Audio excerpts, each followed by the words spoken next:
Kwazwai muri yeZimbabwe kumativi enyika kwamunotibata muri kusangana kwatiri kuita pano paplus 263 stories muchirongwa the update, chirongwa chatinokupai zvakasiyana-siyana zvinenge zviri kuitika kumativi enyika. Pari zvino takakubatirai nyaya yaNaChamisa. NaChamisa is fuming. Vane danho ravatora all the way. Ndizvo zvanga zvichirongwa naNaChamisa here izvi.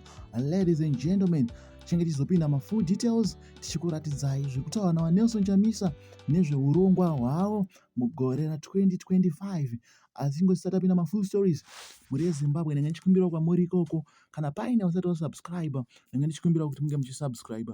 Masubscribe moita the notification bell, zvinokubatsirai kuti pese patinouya nemanews updates munozonge muchiudzwa. Kusubscribe nekuita the notification bell zvega izvozvo zvinoita kuti pese patinouploada munozenge muchiudzwa. Muri yeZimbabwe pane dzino nguva ndakakubatirai nyaya yaNaChamisa avo vari kuti vatora danho iri randinenge ndichizokuratidzai mushure mekunge this year tikangori kutangira pana 2024 mugore changobva kudarika takaona maprovince akasiyana-siyana emubato reZANU-PF vachitaura kuti isu hatisi kuda kuti vaMnangagwa vazonge vachibva pachigaro, toda kuti vazadzikise chido chavo chevision 2030. Takaona maprovince ese as usual vachipasisa kuti Emmerson Mnangagwa ndavarambe vari pachigaro. Mugore rinori ratapinda taona nyaya dziri kutanga kusekuleta zvichinzi kubva kuopposition inotungamirwa naVashabangu navaOsha Ncube vari kuti ivo vanobvumirana nazvo zvekuti vaMnangagwa vange vachisvika pa2030 varipo vachitoti ivo semain opposition yasara vane danho ravaroda kutotora ivo rekusimbisa kuti vaMnangagwa vazonge varipo pachigaro. Even Vashabangu vakatotaura pavakaenda kufamu kufield day kwaMnangagwa kuti nyangwe kana ari kugona mukomana ndaangoramba aripo, zviri kudiwa nevanhu. Isu tichangoramba tiri opposition tichipikisa, ZANU-PF ichangoramba ichitonga. Mashoko akataurwa naVashabangu zvino hazvina kupera zvakanaka kuna vaNaChamisa. VaNaChamisa vane meseji yavo yavaburisa yavazonge vachiedhita.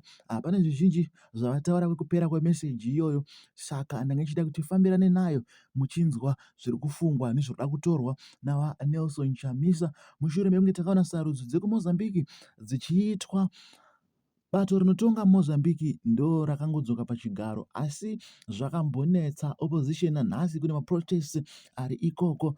Saka vaNaChamisa vanouya vachidai, so we will defeat our oppressors.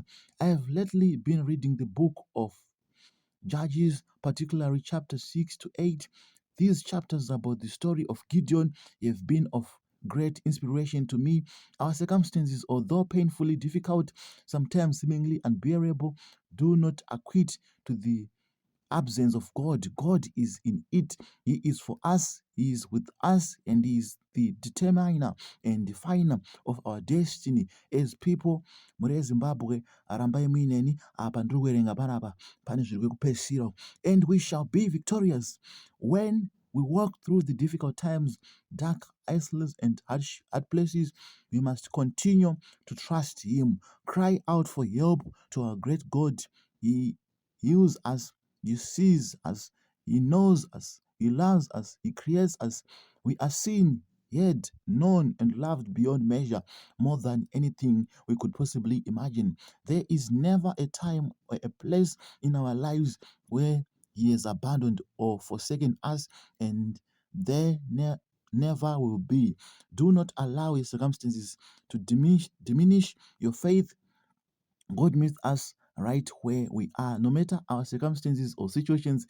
Zimbabwe is in His hands. God meets us right there in the midst of our challenges, persecutions, trials, struggles, agonies.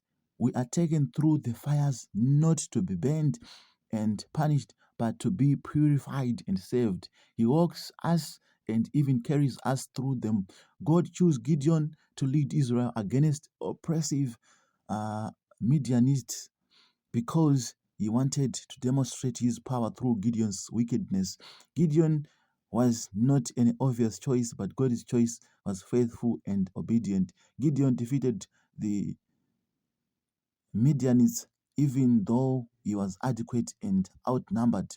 God trimmed and thinned out Gideon's army from 32,000 down to 300 men, so that when they won the battle, they would know, boast in themselves, but it would be clearly known that God could have accomplished this. God reduced the forces of Gideon in order to prove that the victory would be his.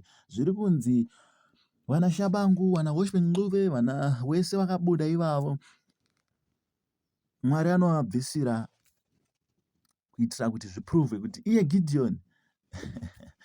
And ladies and gentlemen, musaende kure. There is a message iripapo yanoda kuratidzai. It can't. And ivavo vachitaura. Then the last message ine zvakawanda zvandoda kuti munge muchiona iri panapa yabva kuna NaChamisa. He's filming. Stop this nonsense.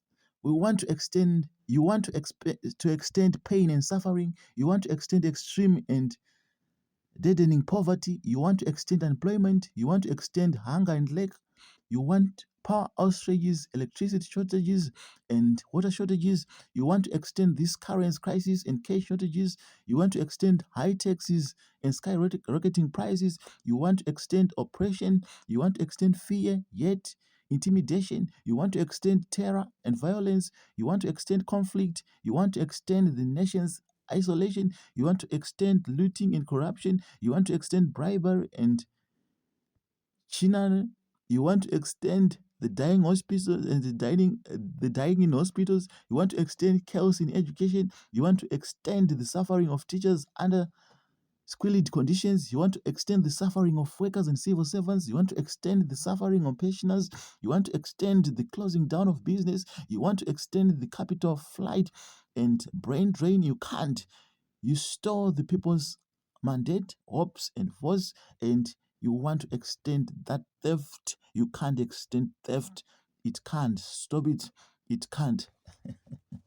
Ladies and gentlemen, andoda kumbonzobva kwamuri mimi muri yeZimbabwe panapa munoiona seko nyaya iyi.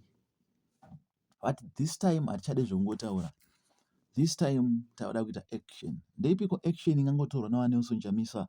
Ladies and gentlemen, ndiudzewo mafungiro enyu kwamuri ikoko. Nezviri kutaurwa naNaChamisa. Wakaisa flag yeBotswana kumashure uko. Takaona Botswana kwakapinda opposition. KuMozambique kuri kunetsa opposition. NaChamisa munoti chiko nemashoko awaya. Ladies and gentlemen, ndoda kumbonzwa kubva kwamuri. Chimbotiudzai mafungiro enyu. Icho wari muri Zimbabwe, ndo zvimwe zvezvimwe zvatange takakubatirai pane chino chikamu chechirongwa. Tichingoti mushonga wacho kuti musasaririre patinoona news updates akaita sehaya. Mushonga mumwe chete. Mushonga wacho kungosubscribe nekuita the notification bell. Mukangodaro chete mapenza. Mukangodaro chete hamuzosarire panouya news updates pano pa +263 channel yenyu inokupai news